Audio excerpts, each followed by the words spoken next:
Bonjour à tous. Je suis ravie de vous retrouver ici dans la salle du jeu de paume.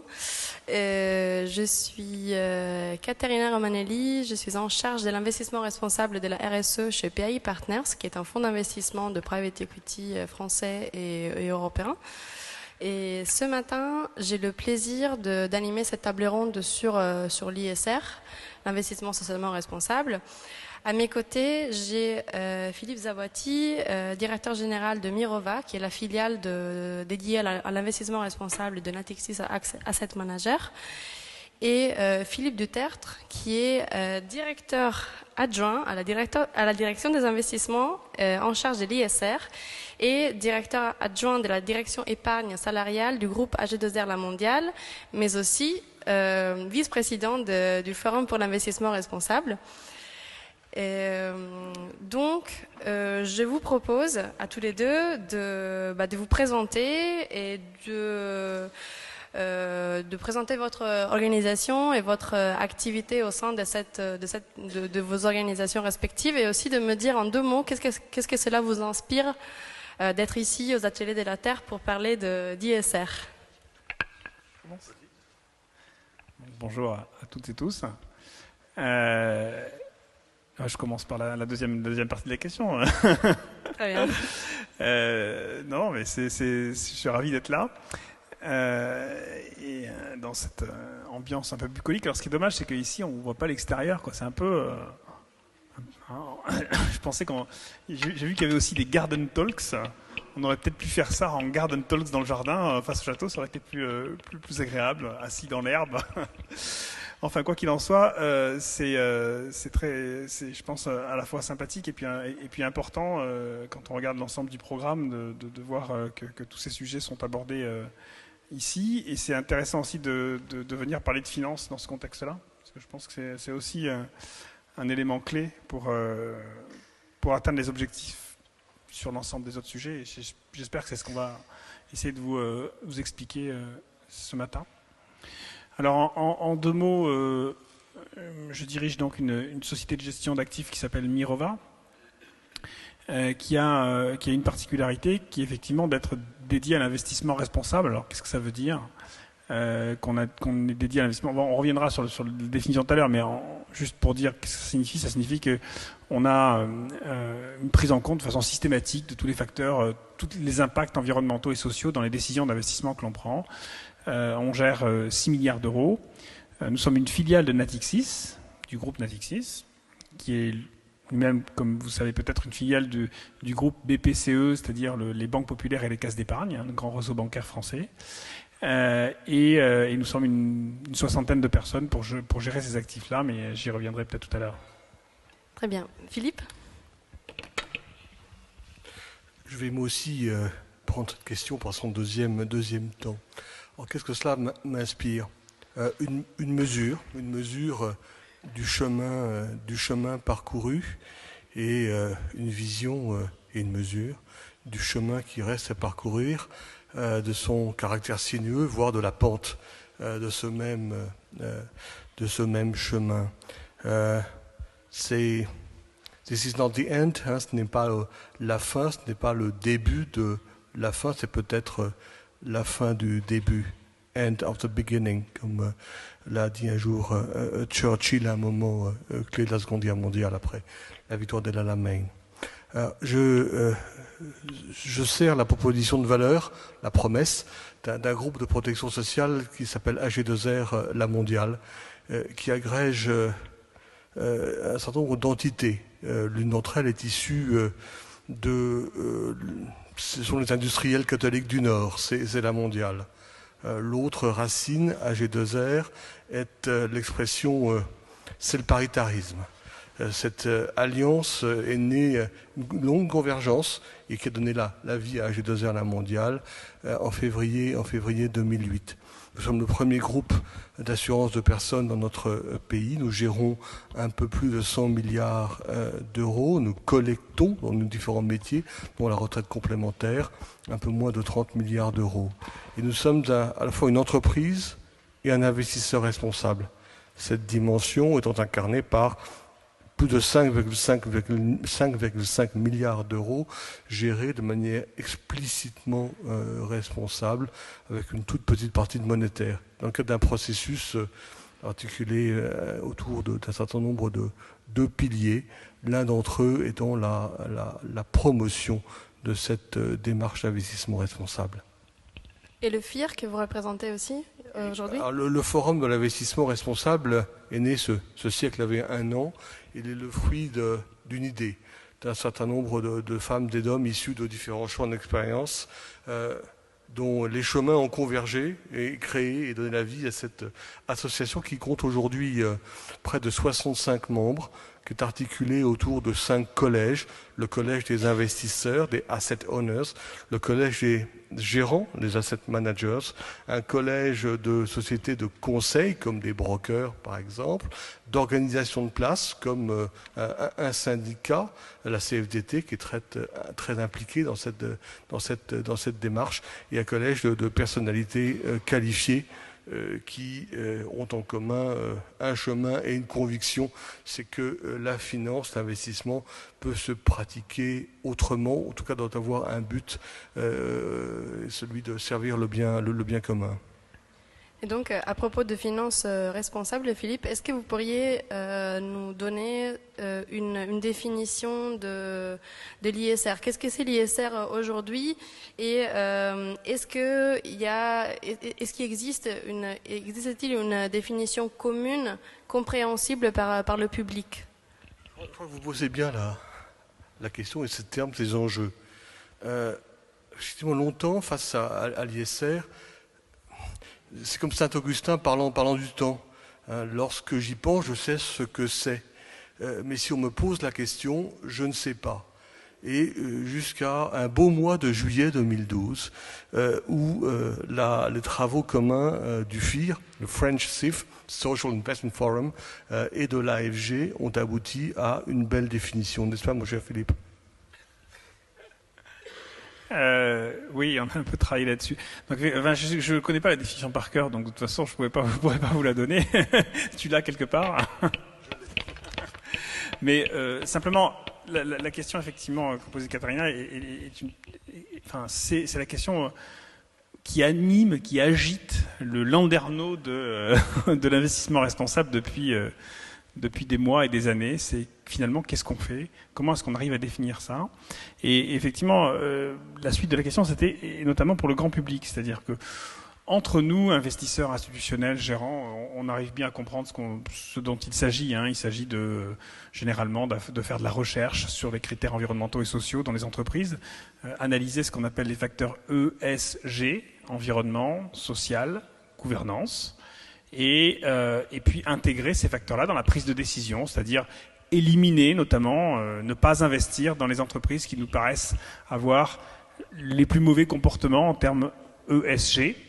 Autrement dit, ne pas prendre en compte ce qu'on appelle la RSE, c'est-à-dire la responsabilité sociale des entreprises.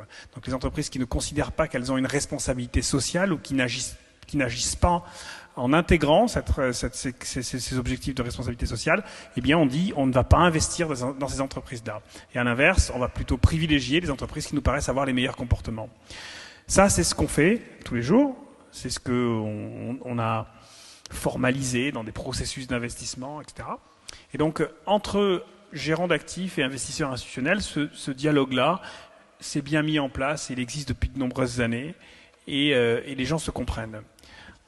Quand on va en revanche dans le grand public, au niveau du grand public, et qu'on pose la question à des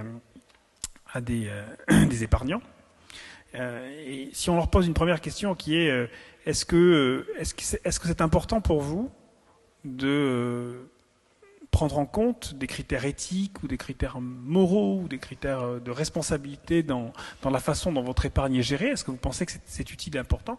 Généralement, ils répondent massivement oui. Ils répondent massivement oui. Est-ce que vous, il y a des secteurs où vous n'aimeriez pas que votre argent aille s'investir? Ils disent oui, généralement. Et ensuite, on leur demande, est-ce que vous savez ce que ça veut dire ISR? Et là, en France, je crois que le FIR avait fait justement un sondage comme ça il y a 2-3 ans. Les gens qui ont entendu parler d'investissement responsable, c'est entre 20 et 30%.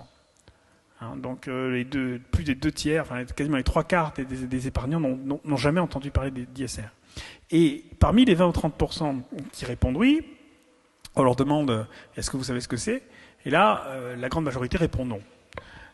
Donc on a un vrai problème d'explication auprès du grand public de ce que c'est que l'investissement responsable. Donc on a essayé de revenir à une idée qui consiste à dire on a trop parlé d'investissement responsable en expliquant le comment et pas assez en expliquant le pourquoi.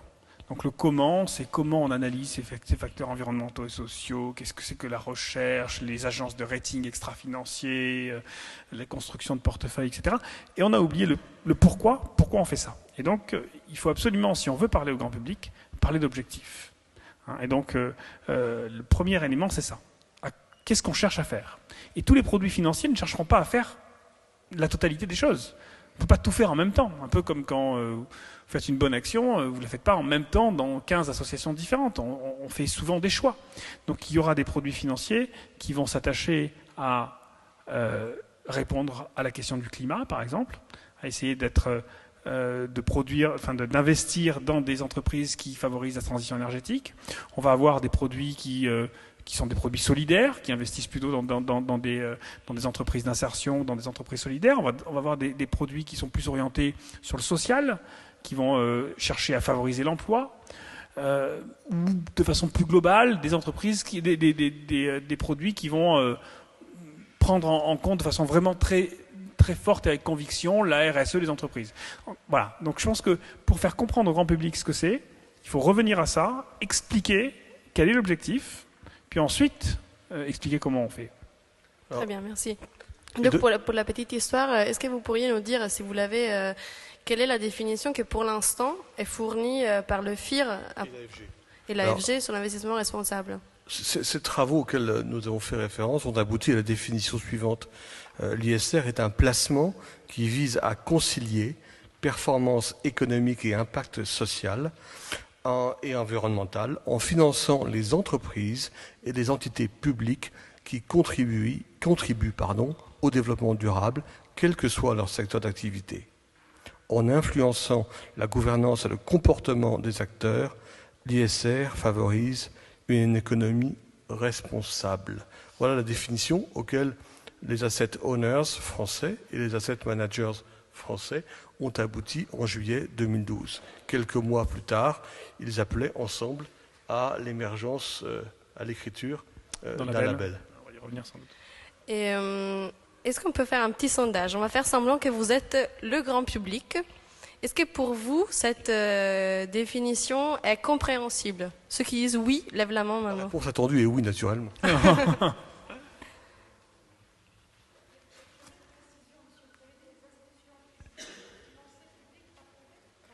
Les deux. Les entreprises et les entités publiques. Et entreprise par privé, donc. On entend entreprise, donc émetteur, la sphère privée et la sphère publique. Et les entités publiques, ça couvre aussi bien les États, les agences gouvernementales et les collectivités publiques et territoriales. C'est ça qui est couvert par ce champ, madame. Très bien.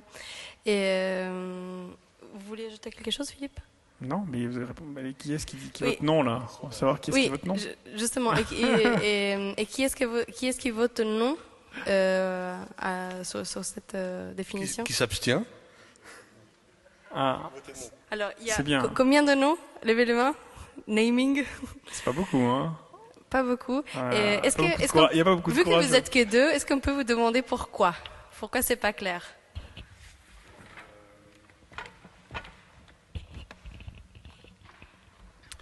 Voilà, moi je suis tout simplement président de l'association Convergence des religions et je suis très, très souffrant, donc quand il y a trop de mots, ça me dépasse. Et donc, et là, tous les musulmans attendent ça avec impatience, tout le monde, enfin vraiment ici c'est... Donc, la raison est simple, quoi, voilà. de mots. Voilà. Bon. Oui, voilà. Trop de mots, tu le concept. Et vous, messieurs? Alors pour moi, en fait, la définition, elle contient un double sens et je me méfie beaucoup des concepts valises qui contiennent des doubles sens ou des définitions qui sont finalement pas claires. On dit concilier en fait performance économique et responsabilité. Ça me fait penser à l'un des théoriciens du développement durable, c'est Ray Anderson, fondateur d'Interface aux États-Unis, qui disait oui, pour pouvoir continuer à faire du bien à la planète, il faut que je gagne de l'argent. Mais on pourrait tourner les choses dans l'autre sens. On pourrait dire pour continuer à gagner de l'argent, il faut que la planète aille bien finalement. Donc quelle est la priorité ? C'est ça en fait ma question, entre performance économique et responsabilité. Et c'est là où la définition est, à mon avis, pas claire. Je pense qu'au cœur de votre question, il y a cette question qui est fondamentale de responsabilité fiduciaire.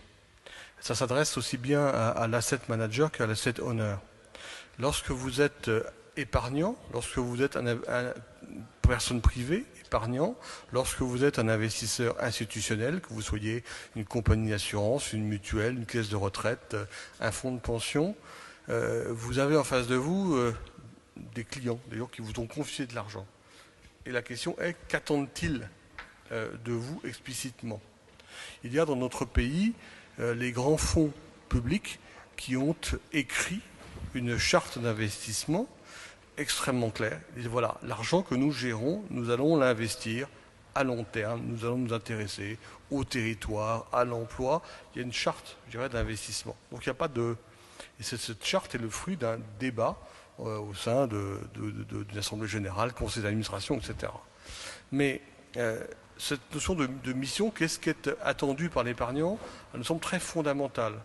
Sinon, le risque, c'est l'usurpation ou le malentendu. Mais votre point est intéressant. Aussi, cette définition est arrivée à un moment où cette question de la performance devait être adressée. On a le sentiment que cette question de la performance financière, extra-financière, tend finalement à être une question un peu de plus en plus, je dirais, du passé. Néanmoins, il nous faut, je dirais, l'adresser. Ne serait-ce qu'il y avait des réponses assez caricaturales. Vous savez, longtemps, il existait le Vice Fund aux États-Unis, qui maintenant a été rebaptisé en Barrier Fund, au sens de j'investis dans des industries caractérisées par de fortes barrières à l'entrée. Mais j'en lisais un paplard l'autre jour, c'était issu d'une étude du Crédit Suisse sur quelles sont les entreprises les plus performantes, je dirais, en bourse. Donc là, il y avait une thèse qui disait sur 85 ans, les entreprises, je dirais, issues du vice se performent mieux. Bon. Néanmoins, la question de la performance devait être abordée. Si je fais un rêve, je me dis que le premier temps de la définition pourra un jour être abstrait de cette même définition. Il y a encore un long chemin, d'où mon propos introductif. Être là devant vous aujourd'hui est aussi une indication, une intuition du chemin qui reste à parcourir. Des obstacles. Il n'y a pas si longtemps, Friedman, en 70, dit la responsabilité sociétale de l'entrepreneur, c'est de faire du profit. Le reste, c'est la responsabilité de l'État. On est là. Et au cœur de ce sujet, c'est la responsabilité fiduciaire. Qu'est-ce que j'attends? Qu'est-ce que je donne comme mission à la personne, à la collectivité, à l'entité qui gère mon épargne, qui gère ma retraite complémentaire? Qu'est-ce que explicitement, donc la question elle est fondamentalement politique, et donc il faut qu'effectivement votre question est en elle-même une contribution au débat. Merci. D'où le rôle clé justement des bénéficiaires et du public, vu que nous sommes tous épargnants, plus ou moins. Donc, Oui, pardon. Je pense que l'honnêteté est la base de la relation qui vous lie aux différentes personnes qui vous confient leurs économies, leurs retraites, etc. Que si elles n'existent pas, et s'ils n'ont pas confiance, autrement dit, pourquoi vous la confiez? Je crois que c'est la première des conditions. Elle n'est pas financière. Bien sûr, la performance concerne tout le monde.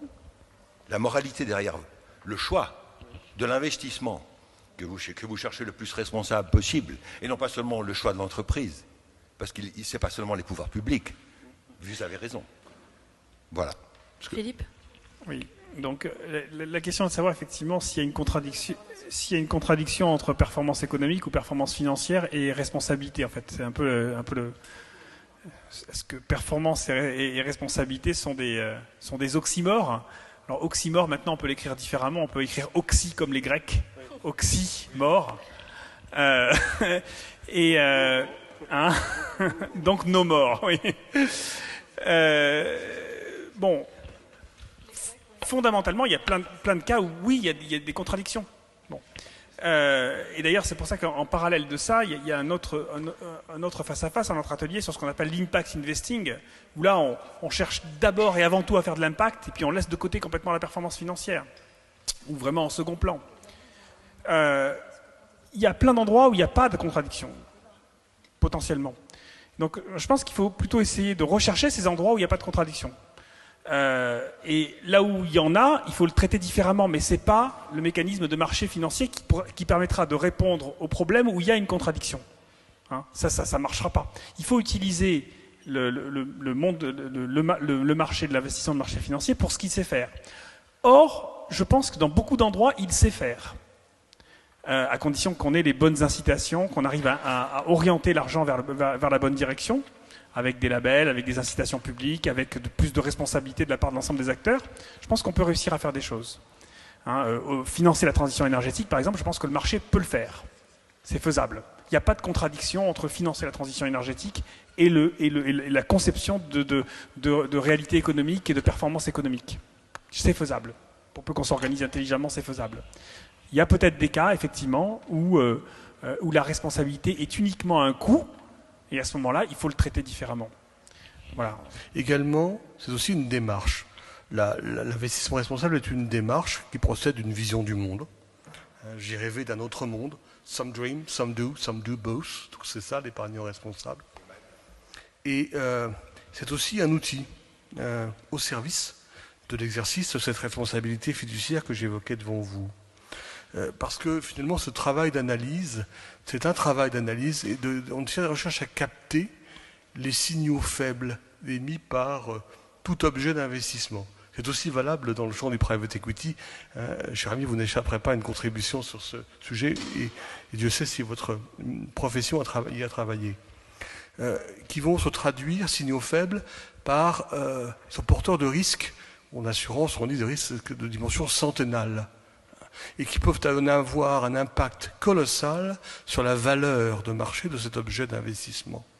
Ça commence par une entreprise pétrolière qui va faire des économies de bout de chandelle sur l'entretien de ces plateformes, sur la formation et le paiement des personnes qui doivent faire ce métier-là. Et puis un beau jour, il y a un accident. Et bien, la valeur de l'entreprise, ça se voit sur il faut agrandir le graphique, hein. On la voit, je dirais, plonger. Donc capter ces signaux faibles, c'est le travail des oreilles d'or, hein, dans la marine, dans les sous-marins. J'essaie d'interpréter ces bruits de la mer et je fais la différence entre un banc de poissons, des crevettes ou, je dirais, un ennemi qui s'approche. L'aveugle se détourne de la faute dans laquelle le clairvoyant se laisse tomber. Voilà, c'est aussi, et c'est comme cela qu'on peut convaincre. On entre en ISR comme Paul sur le chemin de Damas, ou bien par la voie de la raison.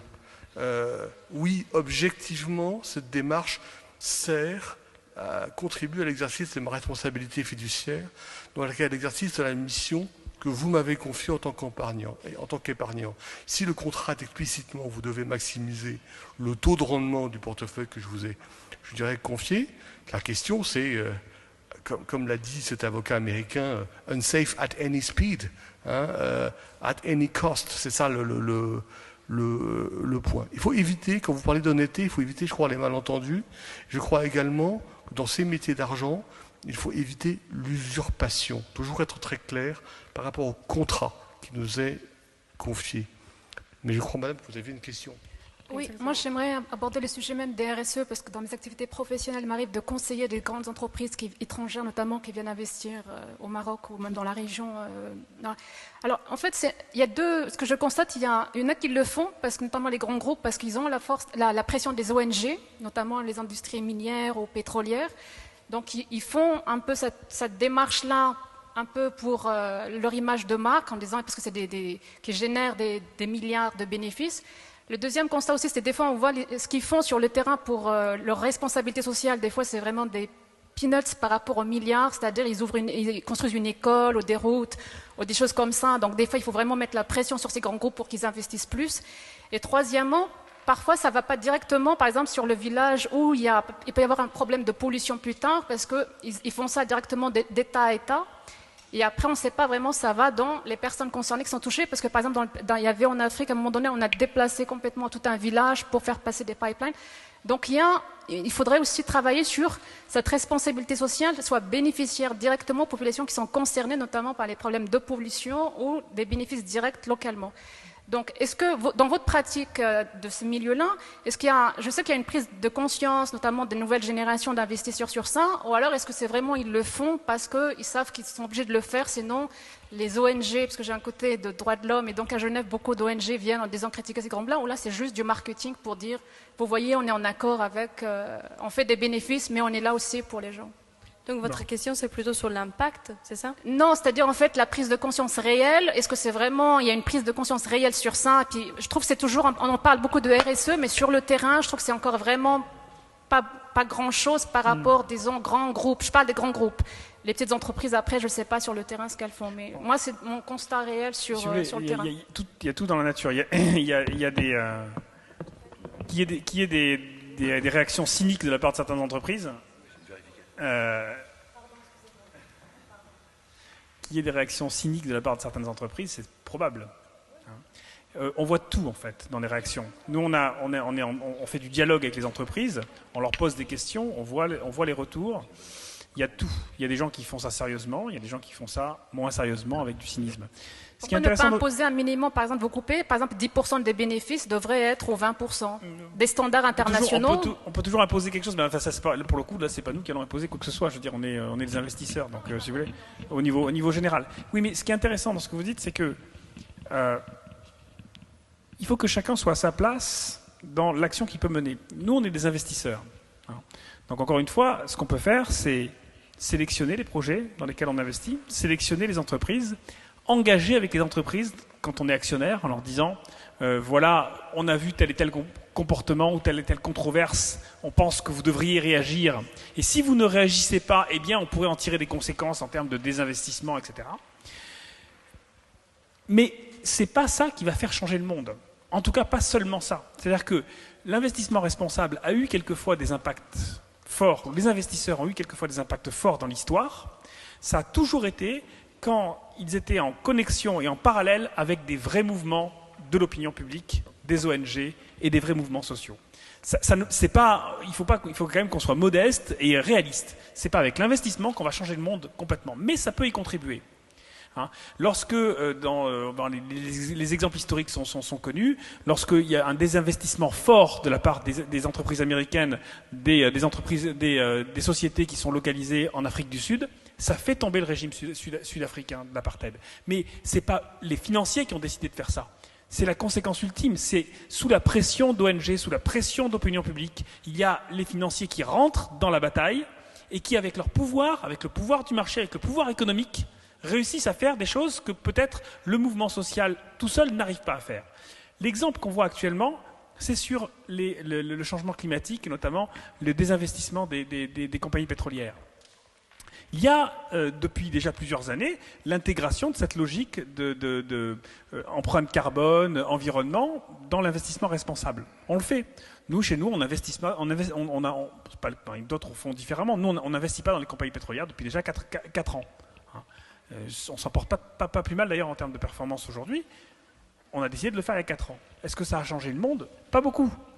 En revanche, les étudiants américains aujourd'hui qui sont en train de faire pression sur les fondations de leur université partout dans les États-Unis pour un désinvestissement massif des compagnies pétrolières ou des questions fortes aux compagnies pétrolières, associées au monde de l'investissement responsable, ça peut avoir des impacts forts et faire réellement changer les choses. Et on voit que c'est en train de basculer aujourd'hui sur la prise en compte de ce sujet de l'empreinte carbone au niveau des compagnies pétrolières. Donc voilà, il faut juste simplement être modeste et comprendre ce qu'on peut faire et quel est le rôle qu'on a dans une chaîne plus globale de changement du monde, comme ce que vous êtes en train de vivre aujourd'hui, enfin, ces quelques jours sur plein de sujets. Et donc, juste une question, je finis juste cette question avec Philippe. Est-ce que, dans cette optique-là, qu'est-ce que vous voyez, Philippe, comme évolution de l'ISR en fait aujourd'hui? Si on part de ce contexte, de ce problème et par exemple de la montée de la société civile, qu'est-ce que c'est l'ISR de demain en fait? Moi, je pense que l'année prochaine, au lieu d'avoir deux face-à-face, un sur l'ISR et puis dans la salle d'à côté sur l'impact investing, peut-être dans 1 an ou dans 2 ans, vous n'en aurez qu'un seul. Parce que je pense que au bout du bout, il s'agit d'impact. Il s'agit de savoir à quoi ce qu'on fait, est-ce que ça a un impact, est-ce que ça sert à quelque chose. Et donc on le voit bien aujourd'hui dans toutes les réflexions sur les labels, etc. Le vrai sujet, c'est pas de dire comment on fait, c'est pas de dire nous avons une équipe de 10 personnes qui met des notes A, B, C, D, E sur la RSE des entreprises et puis on élimine les E et on garde les A, etc. etc. Bon, c'est très bien, mais peu de gens comprennent et puis ça donne pas un message très fort. La question c'est, est-ce que ça a un impact? Est-ce que ça a un impact? Est-ce que votre portefeuille, il a un impact carbone plus faible que celui du voisin? Et est-ce que les discussions que vous avez eues avec des entreprises, typiquement aujourd'hui, nous on a 2 programmes d'engagement, par exemple avec les entreprises. L'un c'est sur ce qu'on appelle la supply chain, c'est-à-dire le devoir de vigilance des entreprises lorsqu'elles délèguent leur production à des entreprises dans des pays émergents, notamment suite à tout ce qui s'est passé, notamment Bangladesh avec le Rana Plaza, etc. Donc on a ce champ d'engagement-là, notamment avec les entreprises de distribution. Puis on a un deuxième champ d'engagement avec les compagnies pétrolières, précisément sur le forage en Arctique. C'est OK, vous avez fait cet engagement-là, vous avez dialogué avec les entreprises, à quoi vous êtes parvenu? Quels sont les résultats que vous avez obtenus?